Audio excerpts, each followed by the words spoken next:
Hello everyone, it's me Anjali Verma, your educator. और आज की इस वीडियो में हम डिस्कस करने वाले हैं कि आपको फिजिक्स के लिए कैसे प्रिपेयर करना है बोर्ड एग्जाम्स के लिए।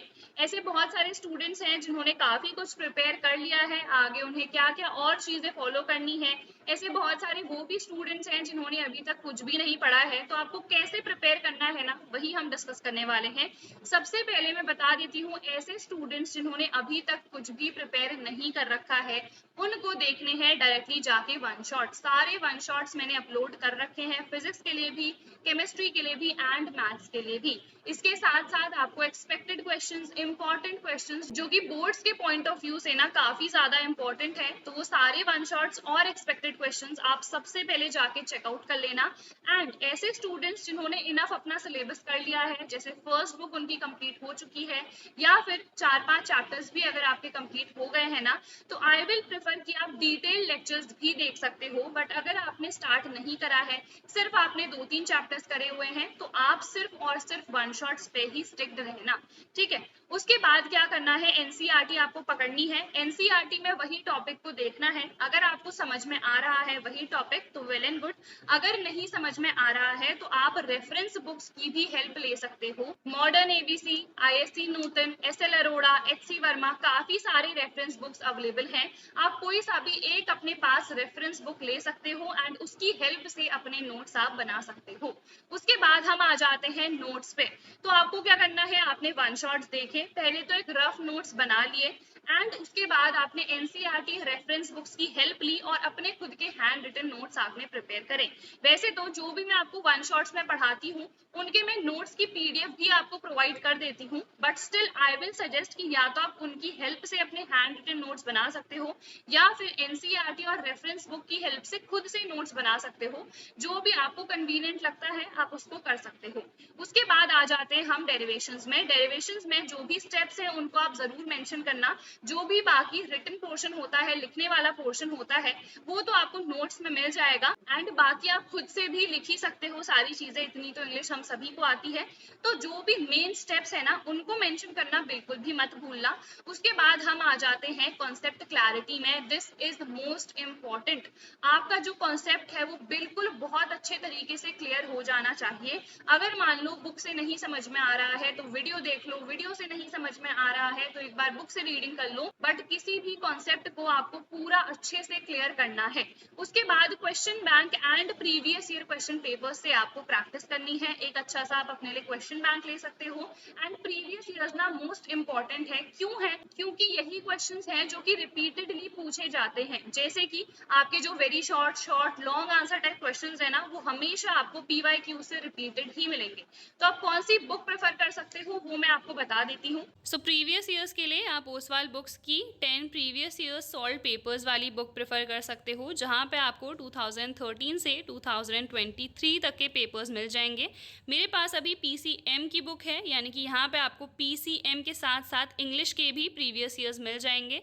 यहाँ पे ना आपको बहुत सारे फीचर्स देखने को मिलेंगे। एक तो आपको यहाँ पे माइंड मैप्स, रिविजन नोट्स भी देखने को मिलेंगे, डिटेल्ड आंसर्स हैं यहाँ पे, एंड जितने फीचर्स आपको चाहिए होंगे ना किसी भी प्रीवियस ईयर बुक में, वो सारे फीचर्स इस बुक में हैं। ये सारे ही जो पेपर्स हैं ना, सबके सब सॉल्व्ड हैं। एक बार अंदर हम देख भी लेते हैं। 2023 बोर्ड का ये पेपर है फिजिक्स का। तो यहाँ पे सेक्शन ए से हम स्टार्ट करें तो आंसर तो आपको गिवन ही है, साथ में यहाँ पे एक्सप्लेनेशन भी जहाँ पे रिक्वायर्ड है वहाँ पे सब चीज़ें गिवन है, प्रॉपर तरीके से एक्सप्लेनेशन गिवन है एंड सारे यहाँ पे पेपर्स आपको मिल जाएंगे। सो इसकी लिंक मैं आपको डिस्क्रिप्शन में प्रोवाइड कर दूंगी, डेफिनेटली आप वहाँ से जाके इसे चेकआउट कर सकते हो। अब प्रीवियस ईयर की बुक का तो आपको समझ में आ गया है कि हमें कौन सी लेनी है। नेक्स्ट हमें क्या क्या चीजें फॉलो करनी है, हम उस पर थोड़ा सा डिस्कशन और कर लेते हैं। न्यूमेरिकल्स फिजिक्स में मोस्ट इंपॉर्टेंट होते हैं। न्यूमेरिकल्स पे आपको जरूर से जरूर फोकस करना है। ये न्यूमेरिकल्स ना गेम चेंजर होते हैं। एक अगर थोड़ा सा डिफरेंट न्यूमेरिकल आ गया जो आपने प्रैक्टिस नहीं करा है तो आपके मार्क्स वहीं पे कट जाएंगे। न्यूमेरिकल्स के लिए एक मैं आपको ट्रिक बता देती हूँ। जब भी आपको ना वो न्यूमेरिकल नहीं आता है मान लो, ठीक है, तो उससे रिलेटेड कोई अगर फॉर्मूला आता है ना तो वहां पे मेंशन कर देना, या मे भी आगे की कैलकुलेशन आपको नहीं आती है, आगे कैसे प्रोसीड करना है नहीं आता है, तो जो भी फॉर्मूला आता है वहां पे मेंशन कर देना, थोड़ा बहुत उसको सॉल्व करने का ट्राई कर लेना एक बार, ठीक है। कई बार होता है कि वो आंसर हमसे आ जाता है, कई बार नहीं भी आता है, तो एटलीस्ट स्टेप मार्किंग होगी तो आपको हाफ या 1 मार्क तो मिल जाएगा ना। तो ये आप न्यूमेरिकल्स में अप्लाई कर सकते हो। बाकी न्यूमेरिकल्स की प्रैक्टिस के लिए आप क्वेश्चन बैंक को प्रेफर कर सकते हो, जहाँ पे आपको बिल्कुल इजी लेवल से क्वेश्चंस मिलते हैं। इजी के बाद आप जाओ मीडियम में, फिर आप हार्ड लेवल क्वेश्चंस प्रैक्टिस करो, तो आप न्यूमेरिकल्स भी इजीली कर पाओगे। अगर आपको बुक से देख के न्यूमेरिकल्स नहीं समझ में आते हैं तो आप वीडियोस भी देख सकते हो। एक्सपेक्टेड क्वेश्चंस की सीरीज में मैंने न्यूमेरिकल्स भी प्रैक्टिस कराए हैं, तो आप उनसे प्रैक्टिस कर सकते हो। उसके बाद हम आ जाते हैं सैम्पल क्वेश्चन पेपर्स में। सैम्पल पेपर्स काफी इंपॉर्टेंट हैं क्योंकि यहाँ पे आपको MCQ, case study, assertion reason type questions मिल जाएंगे, तो आप उनकी प्रिपरेशन भी काफी अच्छे तरीके से कर पाओगे सैम्पल पेपर्स की हेल्प से। उसके बाद आ जाते हैं हम कॉन्सेप्चुअल क्वेश्चंस में, जो कि कॉन्सेप्ट रिलेटेड है। मैंने आपसे स्टार्टिंग में क्या कहा था, concept clarity is very very important. तो अगर आपका कॉन्सेप्ट क्लियर है तो जो भी कॉन्सेप्चुअल क्वेश्चंस आएंगे वो आप कर पाओगे। जो कॉन्सेप्चुअल क्वेश्चंस की वेटेज है ना काफी ज्यादा बढ़ चुकी है, काफी ज्यादा कॉन्सेप्ट से रिलेटेड अब क्वेश्चंस आते हैं, डेरिवेशंस की वेटेज काफी कम हो चुकी है।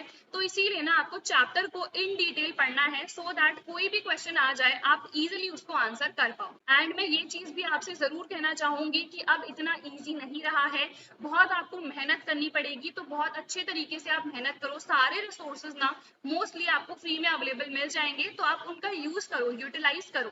देखो, हमें टेक्नोलॉजी अगर मिली है ना तो उसके एडवांटेजेस भी हैं और डिसएडवांटेजेस भी हैं। ऑब्वियसली हर चीज के प्रोज भी होते हैं, कॉन्स भी होते हैं, तो आपको ना अगर वो चीज मिली है तो उसको आप यूटिलाइज करो। बहुत सारी ऐसी चीजें हैं जो आप नेट की हेल्प से कर सकते हो, तो उनको करो। यूट्यूब पे इतने फ्री लेक्चर्स अवेलेबल है ना कि कोर्सेज की भी आपको जरूरत नहीं पड़ेगी, तो इसीलिए आप जरूर जो भी फ्री रिसोर्सेज पड़े हुए हैं ना उनका यूज करना।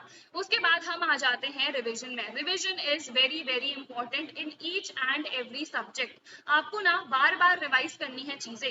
अगर आपने सोचा कि एक बार मैंने पढ़ लिया है तो बस मुझे तो सब क्लियर हो गया है, अब सीधे मैं एग्जाम के दिन पढ़ूंगी, तो आप ना बहुत बड़ी मिस्टेक कर रहे हो, बहुत बड़ी गलत फहमी में आप हो। आपको रिविजन की जरूरत जरूर पड़ेगी। अगर आप लास्ट में जाके देखोगे ना तो भूल चुके होगे, कुछ याद ही नहीं आएगा, याद ये क्या था, क्या पढ़ा हुआ था मैंने। तो इसीलिए आपको बीच बीच में रिवाइज करना है। रिवीजन के लिए मैं क्या करती थी, जब भी मुझे स्कूल में कोई फ्री पीरियड मिलता था या घर में मैं बोर हो रही हूँ तो मैं रिवाइज कर लेती थी, क्योंकि आपको ना अपने दिमाग को कोई नई चीज नहीं फीड करनी है। जो आपने पढ़ा हुआ है बस उसको एक बार वापस से रिकॉल करना है ना, तो इसीलिए दिमाग पे ज्यादा प्रेशर भी नहीं पड़ता है और आपका रिविजन भी हो जाता है, ठीक है। अब 80-20 रूल क्या स्टेट करता है? 80-20 रूल ये स्टेट करता है कि जो आपके 80% मार्क्स है ना वो आ जाते हैं ये 20% ऑफ द सिलेबस से ही। तो ये जो 20% ऑफ द सिलेबस है ना, ये मोस्ट इंपॉर्टेंट टॉपिक्स वाले होते हैं। जो मोस्ट इंपॉर्टेंट टॉपिक्स हैं उसके लिए मैंने एक डिटेल्ड वीडियो ऑलरेडी अपलोड कर रखी है, आप उसे जाके चेकआउट कर सकते हो, जहाँ पे जो भी हमारे इंपॉर्टेंट टॉपिक्स हैं वो मैंने आपको बता रखे हैं। तो उन्हीं पे ना आप सबसे ज्यादा फोकस करना, उन्हीं से सबसे ज्यादा क्वेश्चंस आप प्रैक्टिस करना, एंड जो भी प्रीवियस ईयर्स आए हैं ना उनको भी जरूर देखना। उसके बाद हम आ जाते हैं प्रैक्टिस में। बिकॉज यहाँ पे न्यूमेरिकल्स काफी हैं तो आपको न्यूमेरिकल्स की ना बार बार प्रैक्टिस करनी है। कुछ न्यूमेरिकल्स कुछ स्पेसिफिक मेथड से हो रहे होते हैं, तो उन्हें भी ना आपको नोट डाउन करना है कि ये क्या स्पेसिफिक मेथड है, ये पर्टिकुलर क्वेश्चन कैसे सॉल्व हो रहा था। तो आप नेक्स्ट टाइम जब देखोगे ना तो आपको याद आ जाएगा कि हाँ ये क्वेश्चन ऐसे था, ठीक है। उसके बाद आ जाते हैं हम सैम्पल पेपर एनालिसिस पे। एक बार हम सैम्पल पेपर का एनालिसिस भी कर लेते हैं कि किस किस टाइप के क्वेश्चंस आ रहे हैं, क्योंकि मुझे पता है ऐसे इतने सारे बच्चे होंगे ना जिन्होंने अभी तक सैम्पल पेपर खोल के भी नहीं देखा होगा। तो मैं आपको बता देती हूँ क्या है आपके पैटर्न में। टोटल जो क्वेश्चंस हैं 33 रहेंगे, 70 मार्क्स का आपका पेपर रहने वाला है। यहाँ पे 1 2 3 4 5 हमारे पास टोटल सेक्शंस हैं। सेक्शन ए में 16 क्वेश्चंस हैं, 12 जिसमें से एमसीक्यू है और 4 हैं असर्शन रीजन टाइप क्वेश्चंस, ये 1 मार्क ईच है, सो टोटल यहाँ पे 16 मार्क्स हो गए। देन सेक्शन बी में 5 क्वेश्चंस आ रहे हैं 2 मार्क्स ईच, तो 10 मार्क्स यहाँ पे हो गए। 7 क्वेश्चंस आ रहे हैं सी सेक्शन में 3 मार्क ईच, तो इधर पे हो गया 21। देन डी सेक्शन पे आ जाते हैं, यहाँ पे आपके आ रहे हैं केस स्टडी टाइप क्वेश्चंस, 2 आ रहे हैं 4 मार्क ईच, तो यहाँ पे हो गए 8 मार्क्स। एंड ई वाले पे हमारे लॉन्ग आंसर वाले आ जाएंगे जो कि 3 है 5 मार्क्स ईच। एंड 15 मार्क्स यहाँ पे हो गए, जो कि टोटल करके आप देखोगे तो 70 मार्क्स ही आएंगे। तो आप देख रहे हो ना कि यहाँ पे 16 मार्क्स हो गए, यहाँ पे 8 मार्क्स हो गए, इनकी वेटेज भी तो काफी ज्यादा है। यहाँ पे एमसीक्यू जो असर्शन रीजन है, केस स्टडी वाले हैं, तो इनको आपको निग्लेक्ट बिल्कुल भी नहीं करना है। एट द सेम टाइम आपको very short short long answer type questions, उसमें न्यूमेरिकल्स, डेरिवेशन, कॉन्सेप्चुअल क्वेश्चन, सब पे इक्वली फोकस करना है।